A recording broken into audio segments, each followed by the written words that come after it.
오늘은 고린도전서 13장의 말씀입니다. 13장의 말씀이 그리 길지는 않은데 13절까지 되어 있는 그런 짤막한 사랑에 관한 그런 말씀이 되겠습니다. 우리가 지금까지 12장부터 14장까지는 이 은사장이라는 것을 우리가 또 듣고 배웠습니다.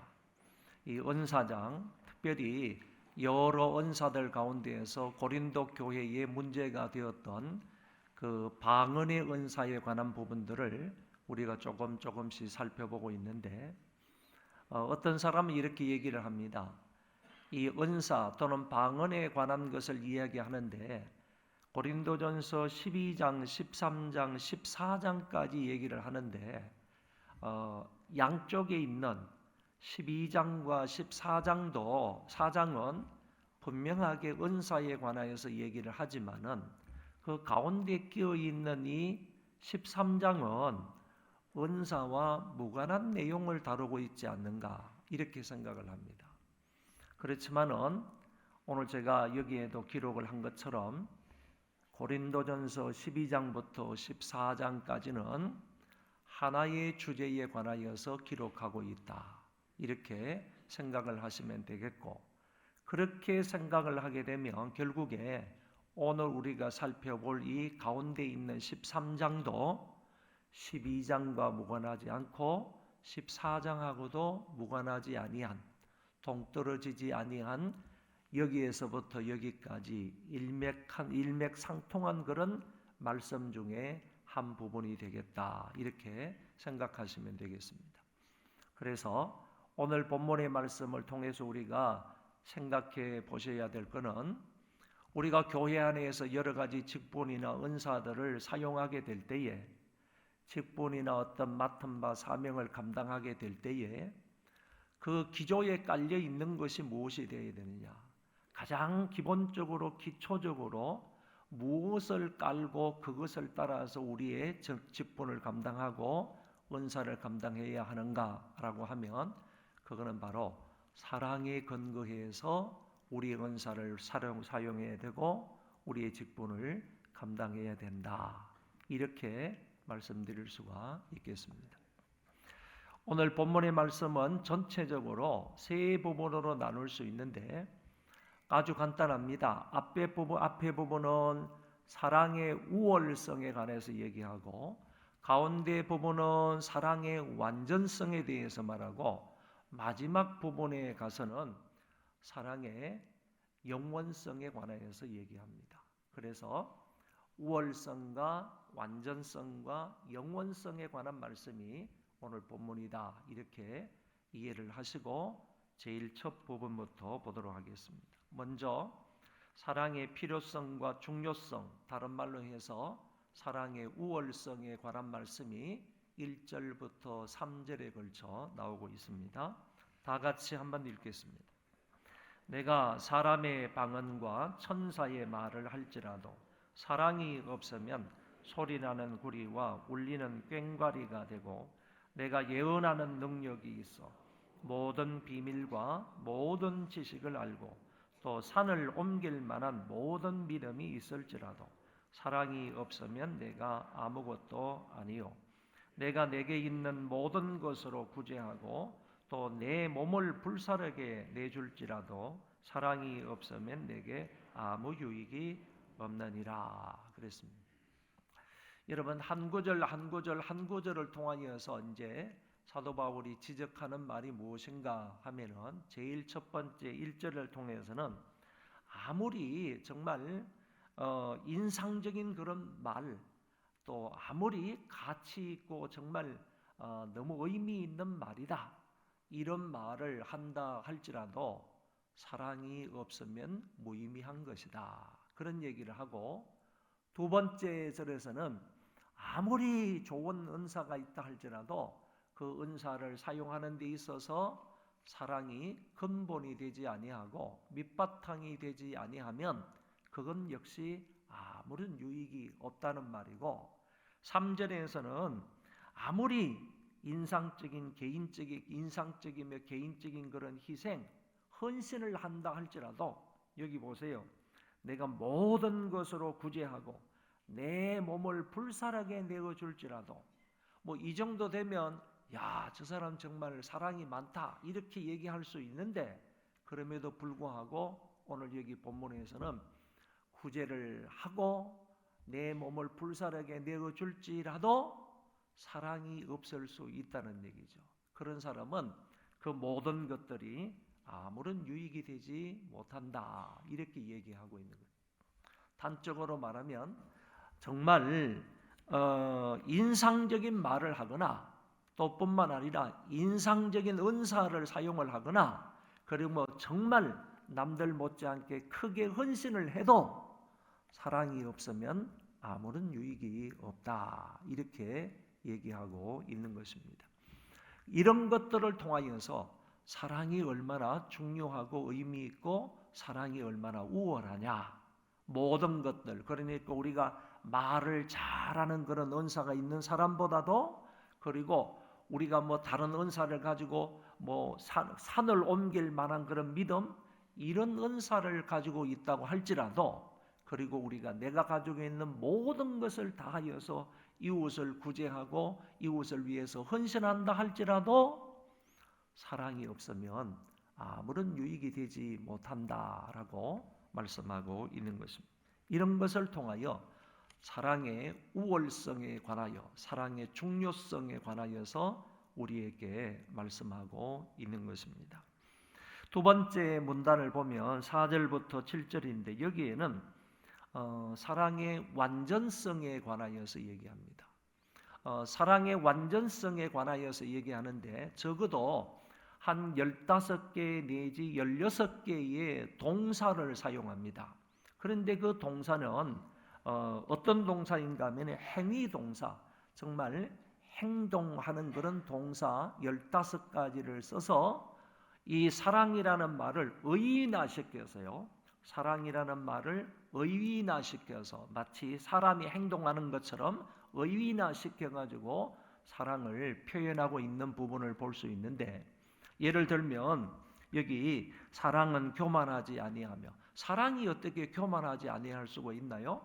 사랑은 그냥 사랑인데 이것을 의인화시켜가지고 사랑에 대해서 이렇게 표현하고 있다, 그런 얘기입니다.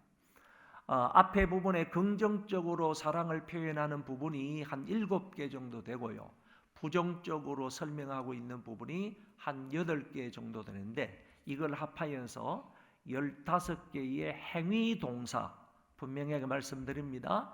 15개의 행위 동사를 통하여서 사랑이 무엇인지에 관하여서, 그 사랑이 정말 이 말씀을 들어보면 사랑은 정말 완벽하다, 이 사랑은 정말 완전하다 하는 것을 느낄 수 있을 정도로 사랑을 표현하고 있는 것입니다.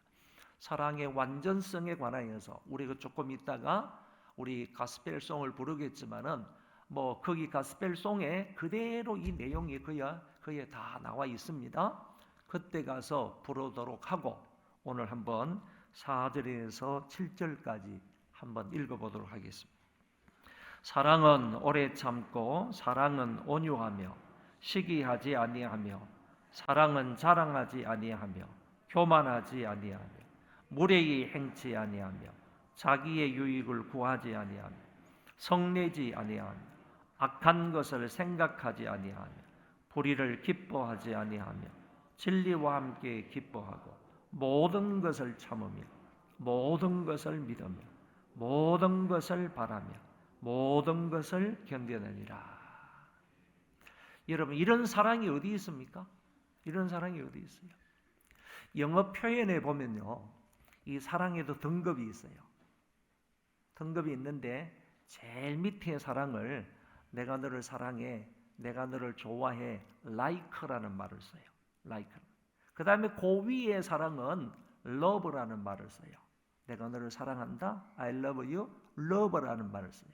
가장 고상한 말은, 사랑이라는 표현을 쓸 때 영어에서는 charity라는 말을 써요. charity라는 말을 써요. 그러니까 여기에서 어떤 성경은 이런 부분들을 생각을 해서 영어 성경에는 love라는 그런 단어를 쓰는 그런 성경도 있지만은 아주 옛날 성경들을 보면, 영어 성경들을 보면요, 이 사랑을 전부 다 고린도전 13장의 사랑을 전부 체리티라고 말해요. 가장 고상한 사랑을 말해요. 원문에도요, 그냥 에로스 사랑을 말하는 거 아니에요. 필리아 사랑을 말하는 것도 아니에요. 스톨게 사랑을 말하는 것도 아니에요. 원문에도요, 헬라어 가운데에서는 가장 고상한 사랑인 아가페 사랑을 하고 기록을 해주고 있어요. 그러니까 여기에서 말씀만 들어봐도요, 야, 이 사랑은 오래 참는데요. 그리고 마지막 절, 모든 것을 참으며 모든 것을 믿으며 모든 것을 바라며 모든 것을 견딘대요. 이런 사랑이 어디 있습니까? 그러니까 이런 사랑을 표현해 주면서 이 사랑은 완벽하다는 거죠. 완전한 사랑이라는 거예요. 그 사랑에 관해서 여기에서 쭉 얘기를 하는데, 조금 전에 말씀을 드린 것처럼 7가지는 긍정적으로 얘기를 하고 8가지는 부정적으로 그 사랑을 표현하고 있다는 것입니다. 긍정적인 것으로는 사랑은 오래 참고 친절하며 참으며 믿으며 바라며 견딘다 그랬습니다. 이게 사랑이에요. 사랑이 뭐냐? 사랑은 오래 참는 것이고 친절한 것이고 참는 것이고 믿는 것이고 바라며 견디는 것이다. 여기에 무려 인내한다는 말, 참는다는 말, 견딘다는 말을 사랑을 설명하면서 적어도 3가지를 표현하고 있어요. 3가지. 그러니까 사랑의 독특한 특징은 바로 인내하는 것. 상대편에 대해서 인내한다는 거예요. 참는다는 거예요. 견딘다는 거예요. 이게 사랑의 아주 독특한 그런 특징이다 하는 점을 알 수가 있는 거죠. 부정적인 것으로는 8가지를 말하는데, 시기하지 않으며 자랑하지 않으며 교만하지 않으며 무례히 행치 아니하고 자기의 유익을 구하지 않으며 성내지 않으며 악한 것을 생각지 아니하고 불의를 기뻐하지 아니한다. 이렇게 말씀하고 있습니다. 마지막 8절에서는요, 사랑은 없어지지 않는다. 이 말까지를 합하면 부정적인 것이 9가지 요소가 되고, 전체적으로 말하면 사랑에 대한 행위 동사가 16개이다. 이렇게도 말할 수가 있겠습니다. 자, 이 2번째 부분에서는 우리가 기억할 것은 사랑은 이런 것이다, 이런 것이다 라는 것을 말하면서 사랑의 완전성을 이야기한다. 이렇게 생각하시면 되겠습니다. 마지막 사랑의 영원성입니다. 8절부터 13절인데 12절까지 한번 읽어보겠습니다. 사랑은 언제까지나 떨어지지 아니하되 예언은 패하고 방언도 거치고 지식도 패하리라. 우리는 부분적으로 알고 부분적으로 예언하니 온전한 것이 올 때에는 부분적으로 하던 것이 패하리라. 내가 어렸을 때에는 말하는 것이 어린아이와 같고 깨닫는 것이 어린아이와 같고 생각하는 것이 어린아이와 같다가 장성한 사람이 되어서는 어린아이의 일을 버렸노라. 우리가 지금은 거울로 보는 것 같이 희미하나 그때에는 얼굴과 얼굴을 대하여 볼 것이요 지금은 내가 부분적으로 아나 그때에는 주께서 나를 아신 것 같이 내가 온전히 알리라. 아멘. 8절부터 10절의 말씀에 보면 여러분, 예언도 중요한 거요, 방언도 중요한 거요, 지식도 중요한 거요, 또 다른 은사들도 중요한 거요. 지혜의 말씀의 은사, 지식의 말씀의 은사, 병 고치는 은사, 그 다음에 영분별하는 은사, 모든 은사가 다 중요한 거예요. 중요하지만은 그러나 영원한 건 아니다. 그것들도 언제든지 패하게 되는 날이 온다는 거예요. 그 모든 것들이 없어지는 날이 온다는 거예요. 여러분, 방언하는데 방언도 필요하지 않은 때가 온다는 거죠. 방언으로 말할 필요가 없는 때가 온다는 거예요. 병 고치는 은사 전혀 필요하지 않는 때가 온다는 거죠. 우리가 가지고 있는 은사, 고린도 교인 너희들 방언의 은사를 그렇게 중요시하면서 방언의 은사만 중요하고 그거 못 받은 사람, 다른 은사를 가지고 있는 사람을 비난하면서 방언을 해야 된다고 그러면서 그 사람들 네가 가지고 있는 은사는 그거 조금 약한 거야, 조금 모자라는 거야, 이렇게 취급을 하면서 내가 가지고 있는 은사만 자랑하고 교만하게 여겼던 그 사람들에게 말하는 거요. 너희들 방언 말하지? 방언도 필요 없는 때가 온다는 거예요. 하나님에 의해서 폐하여지는 때가 온다는 거예요. 병 고치는 은사, 예언의 은사, 그것도 다 폐하여지는 날이 온다는 거예요. 그걸 여기에서 얘기를 하면서 그러나 사랑은 영원하다는 거죠. 사랑은 영원하다는 거예요. 이런 은사들이 아무리 중요하고 가치 있다 할지라도 이 세상에서만 사용되는 것이라는 거예요. 주님이 다시 오시면 모든 것들은 다 폐하여지는데 그러나 사랑은 그 다음 날까지 가서도, 다시 말해서 그 다음 주님이 오시고 난 이후에 그 다음 세계에 가서도 사랑은 있다는 겁니다. 사랑은 폐하여지지 않는다는 거예요. 이 얘기를 오늘 본문에서 앞부분에서 하고 있는 거예요. 그 다음에 11절에서 가만히 보세요.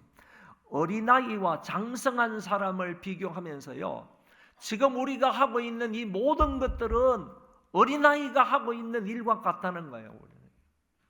어린아이가 하고 있는 일과 같다는 거예요.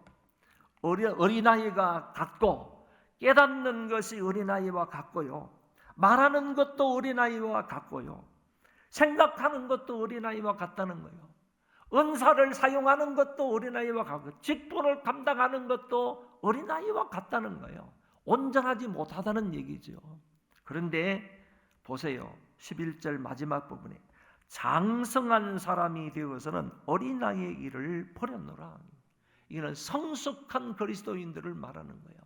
예수 그리스도의 분량에 이르기까지 성숙하고 성장한 그런 사람이 오면요, 그런 사람이 되었을 때는 이 모든 것들은 다 버린다는 거죠. 어린아이의 일들은 다 버린다는 얘기입니다. 그래서 이렇게 성장한 사람이 될 때까지 우리는 어린아이의 일을 할 수밖에 없지만은요, 성장한 사람이 되어서는 그 모든 어린아이들의 일들은 다 버릴 수밖에 없다. 이렇게 얘기하고 더 나아가서 12절에는 지금과 그때라는 말을 비교합니다. 지금과 그때를 비교하는데 지금은 어느 때를 말하는가 하면 지금 우리가 살고 있는 이 때를 말해요. 그때는 어느 때를 말하는가 하면은 예수님이 재림하심으로 온전한 하나님의 나라가 성취되는 때를 말하고 있어요. 그러면 그때는 어떤 때고, 그 다음에 참 이때는 지금은 어떤 때고 그때는 어떤 때냐? 지금은 거울로 보는 것 같이 희미하다. 여러분, 고린도시에는 거울이 굉장히 발달된 도시였어요. 그래서 전 세계적으로 거울을 구입하려면요, 고린도에 와가지고 거울을 사가지고 갔다고 합니다. 그런데 그 고린도에 있는 거울은 어떤 거울인가 하면 청동 거울이에요. 청동 거울. 지금처럼 이렇게 막 자기의 모습을 정말 깨끗하게 이렇게 볼 수 있는 그런 것이 아니고 청동으로 만든 거울이에요. 그러니까 청동으로 만든 거울은요, 아무리 자기의 모습을 비추어 본다 할지라도 희미한 거예요. 지금 거울처럼 깨끗하게 자기의 모습을 바라볼 수 있는 그런 것이 아니었다, 그런 얘기입니다. 거울로 보는 것 같대요. 지금은 거울로 보는 것 같대요.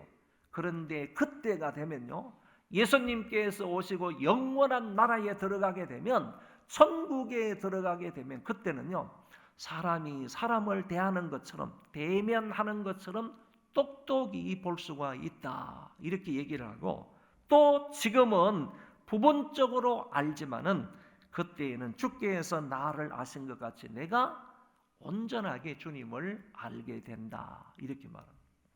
여러분, 저와 여러분들이 지금 보는 것은 희미한 거울을 보는 것과 같다는 거예요.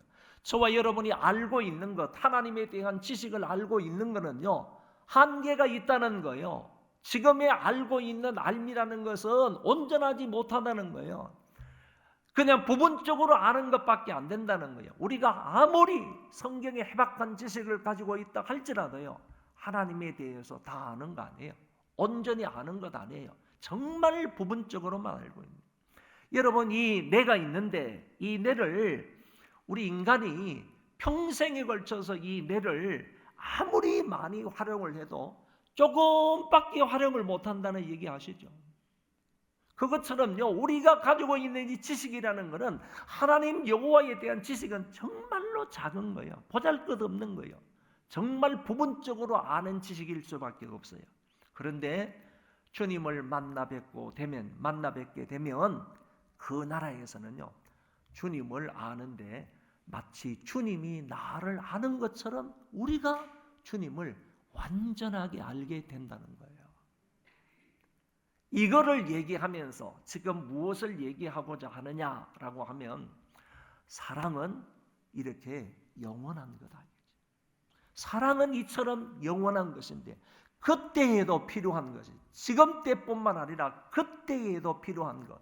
지금 사랑은 희미한 사랑일 수가 있지만은, 그리고 부분적으로 하는 사랑일 수 있지만, 이 사랑조차도요, 그때가 되면 온전하게 된다, 영원하게 된다 하는 점을 여기에서 밝혀주고 있는 것입니다.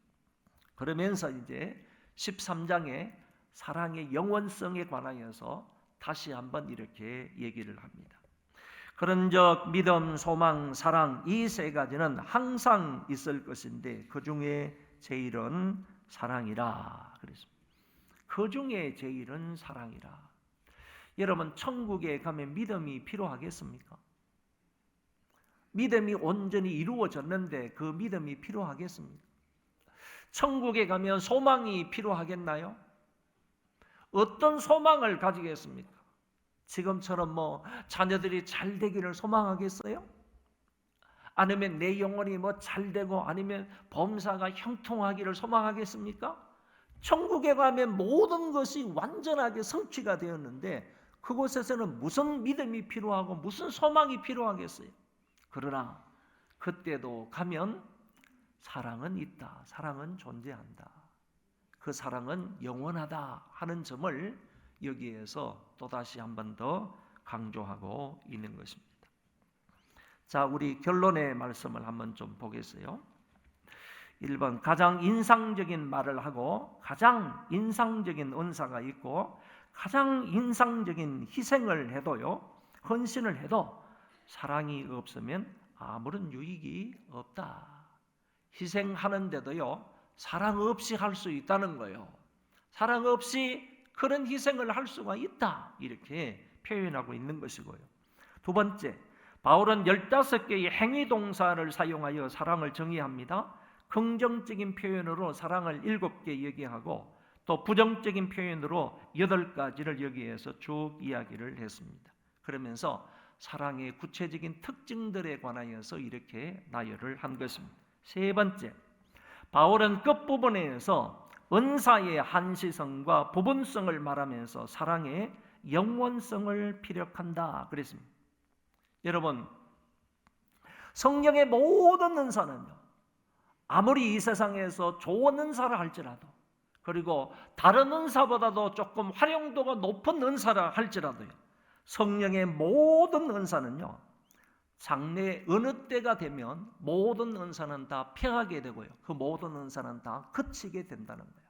그러나 그 중에 있는 사랑은 영원하다 하는 점을 말씀하고 있는 겁니다. 사랑의 영원성에 관하여서 여기에서 말씀을 하셨습니다. 그래서 오늘 본문 말씀 전체를 한 문장으로 표현을 한다면요, 사랑의 우월성, 사랑의 완전성, 그리고 사랑의 영원성을 말하는데, 여기에서 우리가 한 가지 생각해 볼 문제가 있어요. 자, 이 사랑이 다른 은사보다도 월등하게 우월하다, 이 사랑은 다른 은사보다도 완전하다, 이 사랑은 다른 은사보다도 영원하다 라고 했다면, 이 사랑을 얘기하면서 우리는 이거 예수님하고 비슷하지 않는가, 예수님의 성품과 비슷하지 않는가, 이런 생각을 가지게 된다는 겁니다. 예수님은 우월하신 분이잖아요. 히브리서에서도 말씀하잖아요. 예수님은 탁월하신 분이에요. 믿음의 조상들보다도 월등하게 탁월하신 분이에요. 뿐만 아니라 그 예수님은 다른 인간들과 비교해 볼 때 완전하신 분 아닙니까? 그리고 그 예수님은 이 땅에 존재할 때만 존재하신 분이 아니라 영원하신 분 아니에요? 그러니까 오늘 사랑에 대해서 말하는 예수, 이 사랑의 우월성, 완전성, 영원성을 말할 때 가만히 보니까 이거는 체리티라는 이 말이 바로 이 콜, 예수 그리스도를 말하는 것 아닌가 이렇게 생각이 되더라는 거죠. 그래서 어떤 사람은 단호하게 이렇게 결론을 내립니다. 본문에 나와 있는 사랑은 바로 예수 그리스도이다. 예수 그리스도이다. 그래서 우리가 이 땅에서 어떤 은사를 사용하든지 간에 그리스도의 마음으로, 그리스도의 사랑으로 은사를 활용해라 이거지.